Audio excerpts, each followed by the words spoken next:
The one man Lorne Greene quietly hated, and why Hollywood never knew. Lorne Greene was never the man you expected to carry bitterness. To millions of viewers, he was the calm center of the storm, the steady patriarch of the Ponderosa, a man whose voice sounded like authority itself. He represented order, fairness, and moral certainty in a genre built on chaos. Lorne Greene didn't shout. He didn't threaten. He didn't break. At least, not where anyone could see. But behind the quiet dignity and controlled presence was a truth almost no one talked about.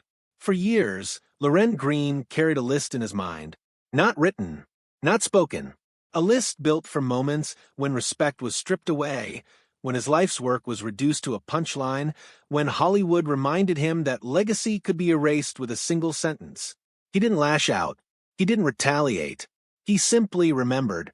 And the people on that list were some of the most powerful names Hollywood ever produced. John Wayne, the sentence that never faded. If there was one name no one expected to appear on Lorne Greene's private list, it was John Wayne. Wayne wasn't just a movie star. He was the West. To audiences, he embodied dust, blood, and unfiltered masculinity. And to Lorne Greene, he represented something even more dangerous, an authority that could redefine reality with a few careless words. It happened in April of 1966 inside the Beverly Hills Hotel. The room was packed with journalists and cameras, and John Wayne stood at the center like a general surveying his territory. When a reporter asked whether television westerns were hurting the genre, Wayne didn't pause. He didn't consider nuance. He leaned forward, raised an eyebrow, and delivered a line that detonated quietly but completely. If you want the West without blood or guts, watch Bonanza. Laughter erupted. Not polite laughter, explosive, knowing laughter. Someone shouted that it was going straight to the front page, and it did. By evening, the quote was everywhere. Lorne Greene discovered it printed on newspapers stacked outside his dressing room door. A crew member later said Greene didn't tear them up. He didn't curse. He just stood there, reading the words again and again, absorbing what they implied. Bonanza wasn't just a show to him. It was a philosophy, a belief that strength didn't require cruelty. Wayne hadn't critiqued the genre. He had publicly framed Greene's life's work as inferior. Weeks later, the wound reopened. At a charity banquet, surrounded by donors and studio executives, Wayne spotted Greene and approached him with a booming laugh. He slapped Greene on the back and declared, loud enough for the room to hear, "TV cowboys have it easy, pal. Try real dust sometime." The laughter returned. Greene smiled politely, but those close to him noticed something change in his eyes. The aftermath was swift. Radio hosts mocked Bonanza.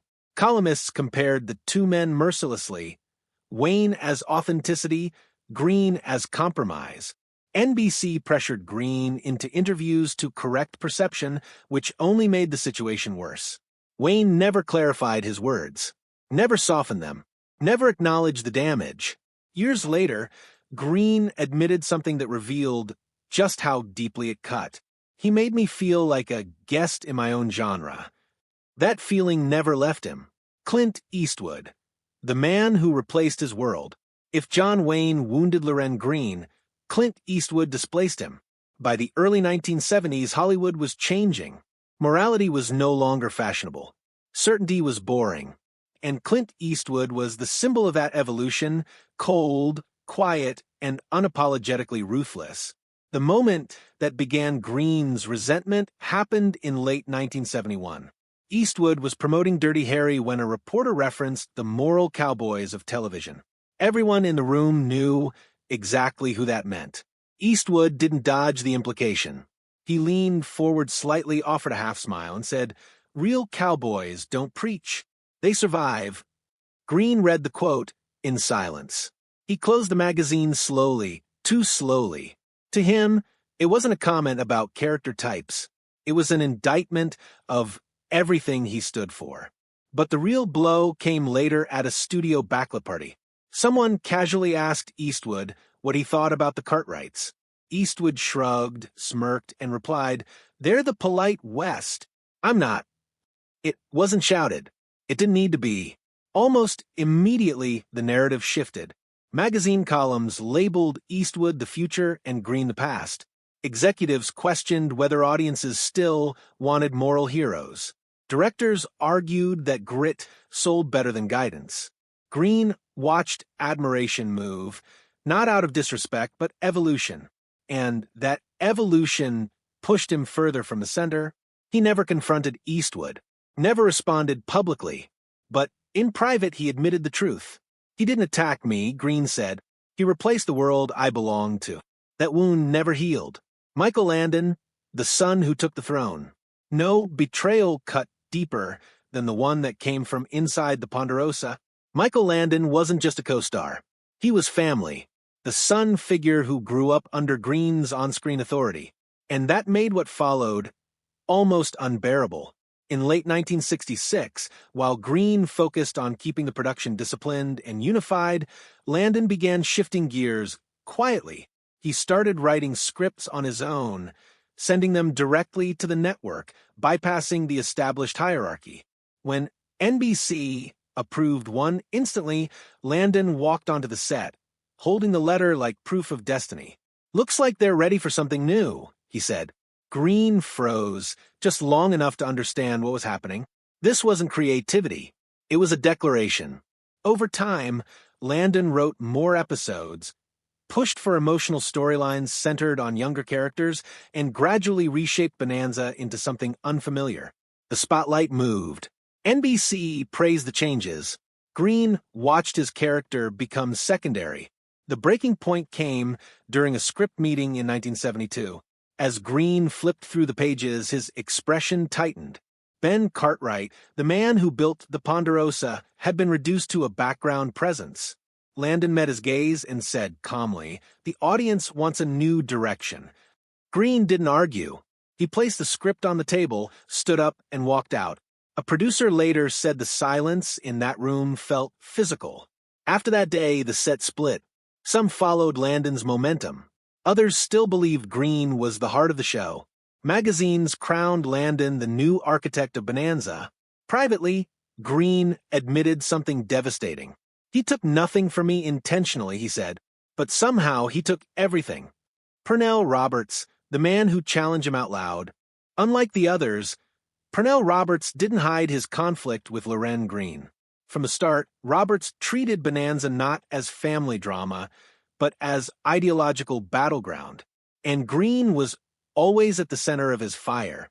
During a script meeting in the early 1960s, Roberts leaned back, lifted a script, and said, "These stories are too clean. Ben Cartwright isn't a father. He's a fantasy." The room went silent. Greene didn't respond immediately. His posture stiffened, revealing more than words ever could. Roberts escalated.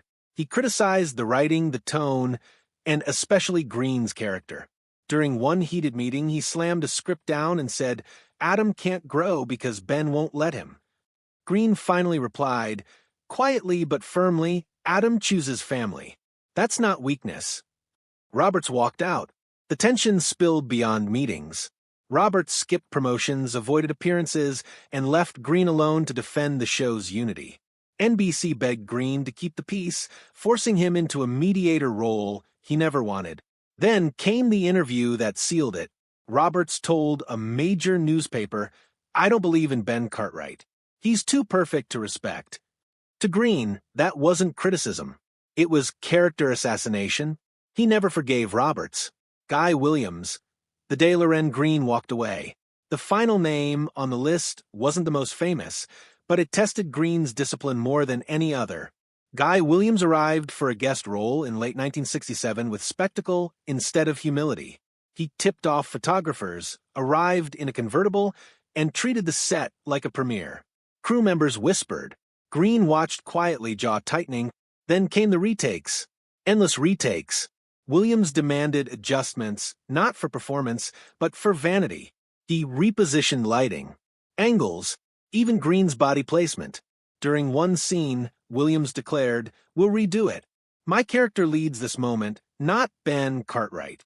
Greene didn't argue. He stared. The breaking point came midweek when Williams halted a scene and announced, "This doesn't showcase me properly." Greene turned, placed his hat on the table, and walked off the set without a word. Production stopped. Executives scrambled. Williams downplayed it. But everyone understood. He hadn't bruised Greene's ego. He had violated Greene's principles. Later, Greene summed it up simply. Some people don't break rules, he said. They break the room. The quiet truth. Lorne Greene never fought back publicly. He never wrote tell-all memoirs. He never exposed anyone. But silence doesn't mean peace. Hollywood didn't just test him. It taught him that dignity often comes at the cost of being misunderstood. And while others chased relevance, Greene protected something rarer. Respect. So was his anger justified? Or was he simply a man outpaced by the world he helped build? That question lingers long after the dust settles,